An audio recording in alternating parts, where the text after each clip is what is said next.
Við tölum víddir þegar við erum að teikna myndir í rúmfræði og þær eru í grundvallaratriðum 3. Það er að segja, ef við teiknum mynd bara í einni vídd, þá er það bara lína. Ef við teiknum í tveimur víddum, þá erum við komið með línur og hæðir. Getur þess vegna verið svona. Þetta er mynd í tvívídd, þar sem við skynjum enga dýpt, við sjáum bara breidd og hæð.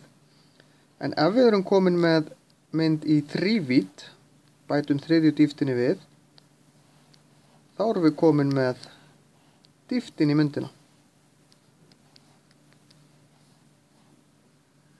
Stundum er talað að fjórða víddin sé tíminn, en það hefur ekkert með rúmfræði eða að gera í sjálfu sér.